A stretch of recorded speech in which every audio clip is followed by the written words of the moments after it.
people. I'm here today, joined on the sofa with Matthew Sipes, Senior Product Director. Manager. Sorry. Easy on the titles Easy wrong. on the director. Easy on the director. Not quite yet. Senior Product Manager at Marin Bikes, and none other than Johnny B. Johnny, remind us of your job title. I'm sorry, I get so many of these wrong that I'm... All good. R&D tech and QC tech. There you go. Pretty much all around technician. Yeah, sounds good. And some of you will know, I am Adam White, based in the UK. I'm over here with these guys for some work for a couple of weeks. And you can just refer to me as Communications Manager. There you go. Oh, that's nice. That's the effective That's title. good. Today we are going to talk to you about, drum roll, the e-bike evolution within Marin Bikes. Cool. It's a topic that we all feel very strongly about, the development of e-bikes in the industry. It's a very popular topic right now. We get asked a lot about the development process and what that looks like. So I thought, well, whilst we've got the sofa to ourselves in your garden, we'd have a little chat. Let's faff it up. So here's the people, evolution of bikes in Marin, where it all began. And my understanding of where it all began was around 2019, 2020 with the Nail Trail E. Oh, yes. The e-bike market was growing and very exciting, and we dabbled our toe and made a mountain bike hardtail with the Steps E8000 drive unit. It was a simple hardtail based on our Nail Trail model. And it was pretty cool, but I think it was a bit before its time. Okay. We did some interesting things there on that one. We spec'd the SRAM EX8 drivetrain on a couple neat bits there. And then we kind of left that one there. And that one, it sold in Europe and did okay. Mm-hmm. But the next one was the really important one, which was the 2022 or 21, depending on how you're looking at what year it came out. Yeah, model year, yeah. Alpine Trail E. Alpine Trail E, which was hugely popular for us. Oh yeah, definitely. And you spent quite a bit of time on that bike. Oh yeah, it's a killer bike. It rides great, and that's the bike that did it for us. Yeah. Honestly. Yeah. Which was also maybe a little bit ahead of its time because that was mullet. Yep, that was a mullet, 150 rear, 150 front. No, 150 rear, 160 front. Yeah, that is correct. Mullet setup. Which in the early, that was 2020 model year 2021. Oh, it was right as the mullet hot word became that hot word / hot button in our industry, and now it's commonplace and quite the normal and benchmark for the enduro and e-bike category. So, and there's been quite a change over time with e-bikes in general, right? Like when e-bikes within the industry begun, it was very much like the external battery pack design. Mm-hmm. Now very much we're moving into as much integration as we can. Yeah, we're at a really interesting point in e-bike development, developments and things that are coming out. And right now we have kind of stabilized a bit. And I think the most interesting thing is just how integrated and tightly knit these systems are together now. And the competition is quite big. Oh yeah.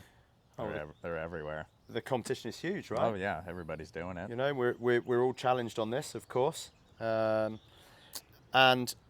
something I wanted to talk to you a little bit about with regards to that evolution of e-bike. Let's be completely candid with these people. The development of e-bikes comes with some pretty unique design and industrial design and manufacturing challenges, right? You're taking what was once a smaller tube and trying to integrate batteries and motors and... Yeah, it's much deeper than just a bigger tube, right? It's the full integration of electronic system into the already existing analog bike system. So before we just had to have a bottom bracket, and that was either press fit if you don't know what you're doing, or PF if you're really on point. Threaded bottom bracket. Yeah. But what it really comes down to is there's so much more when we add a battery, not only the weight, but also the position of the drive unit that affects how we make the kinematics. The added torque of the drive unit, how we shift for that, and all those fun things. So there's a lot more to account for, and it's definitely been a pretty steep learning curve throughout development to make sure that we are producing bikes that are true to our performance to value proposition and just put a smile on your face when you ride them. He's good at jumping. He's covered some topics there that was already ahead of the game, right? Oh yeah. So one of the things I had wrote down here to ask Sippy was, after the major design challenges that we faced and with integration, etc., was actually our performance value equation that is very much at the soul of what we're trying to achieve. You know, we're naturally not trying to be that very premium product in terms of niche, bougie parts and top end. We're trying to deliver the best possible performance product at the best possible value for our consumers. Yeah, and here's the key. You mentioned something, performance, and Marin does offer performance bikes that are performing and competing in terms of the feel and quality of ride. They just don't have the jewelry style parts on them that reach deep into your pocket. Yeah. We're looking at the part spec and how we put it on there to make sure it ticks all the boxes for that performance rider in terms of what they need for chassis stability, bump absorption, battery capacity, range, as well as power. Yeah. And giving them a package that can compete with the higher dollar bikes. Directly comparable. Yeah. In terms of a performance. Yeah, that's really key for any Marin bike, and especially on e-bikes, it's even more imperative because they are really expensive. They're an investment. Oh, 100%. Yeah, and over an already expensive vehicle of fun, right? Yeah. Of course, yeah. And let's be honest, that's it. That is what it is. It's a a tool to go have some fun, and we put an e-bike system together with the battery, the drive unit. It's cost a lot more. Yeah. And so it's really important for brands to take a look at that and pick and choose the right things between the drivetrain, the brakes, you know, all the features of the frame, etc. How many tools we're even buying to make the frame, etc. Yeah. That come into play that the development team takes into account and makes sure that we deliver the final bike. It really hits performance and value proposition. Absolutely. To make it easier, you won't have to pay an arm and a leg for one of our bikes, and they're going to ride fantastic. Yeah. Yeah. Agreed. Just something quickly, I'm going to arc back to the fun element for us as individuals shortly. But just quickly, how much does things like waterproofing, for example, you know, how much of a challenge does that bode for Marin as a brand, but you know, generally as a bike industry, but we're talking about us, so. Well, any system, electrical system, water's bad. Yeah. It doesn't like it. No bueno. Marin partners with suppliers that are of premium quality and offer systems that are reliable and robust for this type of thing. So we spec a Shimano, we spec a Bosch. We do also have some Bafang stuff in the lineup, which is also some great stuff on our Fairfax E and Stinson E. And the key point being is we pair our bikes with a partner that knows exactly what they're doing for sealing and all this stuff. These Bosch bikes behind me, 100% Bosch interface. Our Shimano bikes, 100% Shimano interface. Not only do we know they're doing their job in terms of due diligence, of sealing, etc., it's also service and support. So, but yes, our bikes are robust, and they are, you know, I've seen Morgan Suits ride our things through a creek at a media event. Literally a freaking creek this deep. She was soaked to the bone. Ask her about that when you talk to her. How high was it, you say, the creek? It was about a meter. Oh, okay. 3 feet. So, sorry, depending on Morgan. your So she location. was. So she was pretty much. She was snorkeling. Yeah, she was deep. So- I mean, she was riding the bike behind you, and the complete drive unit was submerged. So yeah, Some of it our works- viewers will know Morgan, so hopefully you found that little. Le Petite Trail Mousse. I actually call her Le Petit Gangster. She's quite a gangster. Anyway, we So digress. go watch the Marin thing on Morgan. Yeah, And you'll yeah, learn yeah. more about the Ice Queen. The Ice Queen. Yeah, Yep. absolutely. All round awesome chick. Who Yeah. also loves Marin's e-bikes as Absolutely. Something I know is a topic of conversation the industry over with all consumers, and we talk about it a lot, and I'm afraid, guys, I'm going to drop the bomb. Let's discuss weight. Okay? Because whether we like it or not, it's a topic of conversation that comes up a lot. Yep. And something that I'm really interested in, and have been for a very long time, because as you guys know, I'm a bit of a geek when it comes to stuff like this, is weight all bad or all good, or neither? Because the system weight is one thing in terms of the whole bike, but something that makes a huge difference is where that weight is in relation to the bike, right? Huge difference. Yep. Yeah. So, look, let's have a little chat about that. Our bikes, being completely candid, they're not the heaviest, they're not the lightest. We sit somewhere in the ballpark in the middle. As Aristotle said, the perfect balance rests between the mean between two extremes. Yep. An even medium. Couldn't have said it better. Profound. So that's where Marin likes to be for our e-bikes. We're not too light, we're not too heavy. You're going to have a reliable frame that you don't need to worry about carcassing into the woods. They're all aluminum. There is no carbon. That's a big fact of it. That's another reason why they're slightly heavier than the competition. Sure, sure. They'll also cost you thousands of dollars less Yeah. Yeah. than the frame and bike with better suspension, brakes, and drivetrain. So there's one answer right there. We choose aluminum for our e-bikes. It is a little heavier than some of the carbon offerings, Yeah. but it is more reliable. It is more stable. You can carcass your e-bike into the woods and still have an e-bike that's not broken in half. Sure. Yay for us. Yay for us, and yay for the consumer. Yeah, value proposition. Value proposition, and something that look. We know. I know this is a contentious subject, and we're not going to get into it too much today because it's a whole different topic. But generally speaking, aluminium is easier to recycle. It doesn't have, over its lifespan, it doesn't have quite the environmental impact that carbon does. And whilst that isn't entirely the choosing on our part, the choice on our part, it definitely is a factor that we consider. Yeah. Oh yeah. Because we have a responsibility to the place that we call home and the place we like to enjoy using. So that's definitely part of the puzzle for sure. Absolutely. Feather in the cap on that one. But it is not the primary. No. Right? It's, No. It's another reason. It's another reason. Yeah. So let's talk about pizza. something else you touched on, and that's centralization of mass and where that weight is on the bike. And we could call that. We could also refer to that as sprung and unsprung. Could we not? I feel like that's two different things Okay, cool. because they do both matter. Yeah. One defines your center of gravity and where your center of gravity is on your bike and how it handles. Yeah. A lower center of gravity is going to handle better. Second, which is the unsprung mass to sprung mass, Yeah. the e-bikes ride better because they're heavier because of that ratio. It's similar to agree. what you get with a motorbike. It is, yeah. I ride a lot of motorbikes, and a lot of people tell me like, my bicycle never ever can absorb bumps like my motorcycle. Sure. And that's because the weight of the vehicle does not allow it to move as freely as possible. With e-bikes, that is kind of bridging the gap between the two, and you get amazing suspension. Whenever you hop on an e-bike and you haven't before, you go, wow, this thing has such good suspension, it feels so connected. That is the mass to the unsprung mass to the sprung mass of the bike being at this very nice place where it feels wonderful. And I'm just going to simplify this a little bit, is that because most of the mass is between the wheels, naturally when you are hitting bumps, that mass wants to get to the floor. So there's less breakaway force required to let the suspension work and therefore let the wheels move out the way of obstacles. Correct. And more also, in addition to that, the ratio of the wheel weight to the frame weight is reduced. Okay. So the frame is much heavier than the wheel. Yeah. So the wheel can move much better, is another way to put And it. So, something here that I'd just like to ask you about as well is that, all of us, but I'm not a heavy guy, I'm probably heavier than you two. I would say that something that's really noticeable as lighter riders that occasionally struggle with getting the right suspension settings on an analog bike. Would you say that when you first jumped on an e-bike, you were quite starkly aware of how much grip that generated? Oh yeah. In relation to you on a lightweight. No, lightweight totally. bike? Like the difference between riding a standard, acoustic bike, in other words, is just like it's wildly different. On an e-bike, like for example, this E2 here behind you, like I feel planted on that thing. I can tear through anything. Yeah. Like I just feel like Less deflection, right? Oh yeah.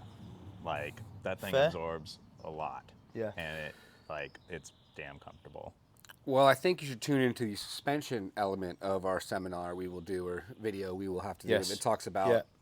how we tune our suspension on our bikes, what that means for the ride itself, the shock, and how we tune that together with the fork and what that means for the end user. Yeah. That is something we do on every bike in terms of tuning the shock exactly for the end user. And that's one of the reasons a Marin bike will ride so nicely, e-bikes are not, is because we have chassis balance front to back that allows for that solid rod quality. And we also cater and make sure that we're meeting the needs of the lighter rider as well as the heavier rider in that tune, in that leverage ratio, in the motion ratio of the bike, and how that bike works rear end to fork together. Yeah. Yeah. So that's a big part of it. And we're going to do a little seminar for you on kinematics and geometry. I think we're going to blend those two together. To talk Link about, below. Yeah. Yes. Hopefully, if this Wait, works. if it's not there yet, just So that segues nicely into where we've been, where we are now, and ultimately, as much as we can talk about, where we'd like to be. Because obviously, we're always pushing forwards as a brand. The industry is always pushing forward as well, sometimes faster than everyone within the industry would like it to. And we, as a brand, I would like to say, we're not rushers.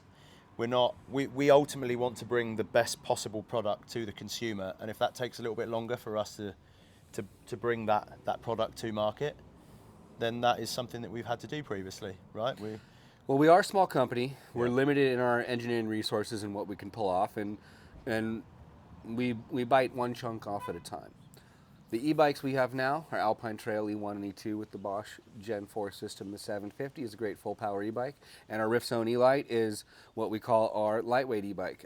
And there's a nice differentiation there. It uses the SX drive unit with the 400 watt-hour battery, and the main benefit to the Riftzone E-Lite over the Alpine Trail, not only is it reduced in travel in the trail segment versus the Alpine Trail E and the Enduro segment, but due to the way we place the battery and the size of it, the compact power tube 400, it is a much lighter feeling front end than the full power bike. So for every style of rider that is out there right now looking to consume and ride an e-bike, Marin has something for them at a price point that's not going to break the bank. 100%. I mean, I've got nothing to add to that, really. Couldn't have said it better. Absolutely true. Absolutely true. We are always focused on the future to bring out the best and the baddest, so keep your eyes out. Who knows? But don't let that stop you from going to your Marin dealer and checking out the Alpine Trail E and Riftzone E and taking it for a spin, because you're going to have your head blown right off your skull. I think that's the point, right? And almost ending, there's a couple of things I want to ask you, but what I would say is that so often e-bikes ride differently than they look like they'll ride. That's the main takeaway that I had years ago. I was fortunate enough, I was in a situation where I was an early adopter of the e-bike segment, and it was very much different than I first imagined it would be. That's what I'll say. The amount of, once you get used to how that mass moves around, the speed and grip that you can generate, and you know what, the workout that you can have on one, because you're just doing more than maybe you would have done previously. Now, I also don't want to I don't want to repeat ourselves too much, because I know that lots of people know this already, right? What that does segue into for me is what I'm trying to do as within the comms sphere at Marin is make sure that you guys see us as human beings. So I wanted to have a quick chat with you guys about what e-bikes have done personally in your life, in terms of what you use them for, and the things that you can now do that you couldn't do before e-bikes were a thing. If you don't mind, I'm going to start with Johnny B here. Sick. I mean, I really didn't dabble too much in e-bikes until I started with Marin, honestly. Yeah. It was one of those things I'd always just been on a standard acoustic bike for the time frame. I'd kind of ridden them a little bit, but not to the extent that I do now. But that was still 4 years ago now. So. Right, exactly. And a lot's changed since then, as our industry always does. I think the biggest thing is like the perspective that I look at with what e-bikes provide is a platform for somebody to be able to go out and go explore, go shred down trails that they may not be able to do on a standard bike. You can go further, you can still have an enjoyable riding experience, and for those who may have health conditions, I think that's a huge benefit. I agree. For me personally, like I really like to ride the Alpine Trail E2, and I sometimes just put that thing in trail mode or turbo mode, and I'll just smash up a trail, and I still get a workout just because it's literally I'm just pinning it the whole time. Yeah. Power hour. Oh yeah, and I think for me, the biggest benefit is knowing that if I did a big ride beforehand on my standard bike, I can then go do a recovery ride. Yeah, that's a really the next day on an e-bike like this and still get a killer ride in and not be smoked. Fair. Yeah. What about yourself? As I was able to think about this as John was going off on all the reasons he loves e-bikes, and I think one of the coolest things that e-bikes have really done is, I know it's a community. It's more community-based kind of riding as opposed to analog, because speed up the hill and fitness are less of a factor. Yeah. You can have a nice chat while you're riding. That's a good point. I ride with my wife together a lot more. Yeah, and we have amazing rides because she's no longer just hating me because I'm a hammerhead. Yeah. And I also can still have fun and go fast. So it's like, it really, and then it brings other people of other walks of life together. Like, you go riding on an e-bike ride, and my mate's going to bring this guy, and he's going to bring this guy, and all of a sudden you have some new best friends, which is pretty neat. Yep. I think it's really neat, yeah. The community element and the social element of it for me are a huge part because, you know, rather than when I go out with my pals, and I still go out and ride analog bikes semi-regularly, but you're blowing all the way up the hill and it becomes, you know, as we all get older, it gets to a point where like it's less fun sometimes when you're you're trying to just keep up with the ripping person in your front of own you. legs off constantly, you know. No, totally. Something that I would just like to say that has been a big part for me, which I think it is a niche opportunity within the industry, but when I've been doing a bit of racing before, what I have used e-bikes for is what I would call a skill consolidator. So there's this principle that I am quite keen on, which is said adaptations to impose demands. So what that basically means simply is that the more you do something, the better you get at it. Right. So for me, the more vertical that I can get done, generally speaking, the better I get on a bike, right? So like when I've been doing a bit of racing, I would maybe race on an analog bike if that's, although we all know e-bike racing is becoming more and more popular, but I could do twice as much downhill in a season on the e-bike than before. So in my eyes, that's twice as much downhill. It doesn't result to twice as good on a bike, but it definitely results in better on a bike. Maybe like 10%. Yeah. Yeah, I mean, if Just you're a lucky, smidge. maybe more like 3%. But hey, I'll take 3%, right? 10% in my head. Yeah, okay. So I'm really good in my head. we're all really good in our head. We were discussing this earlier. We're all really good until we watch ourselves on video. Oh yeah. Don't look at my GoPro footage. No, leave that to the professionals. Yeah. Guys, thank you so much for joining us on this very professional sofa here on our Marin chat show. If you guys have enjoyed these little insights and technical videos, please let us know. Engage in the comments. It helps us deliver more accurate videos and technical training seminars for you guys, and we love doing it. So, and if you like our style, it's casual but it's informative, then please let us know. That'd be great. And keep your eyes peeled for more coming very soon. Boom. Sure.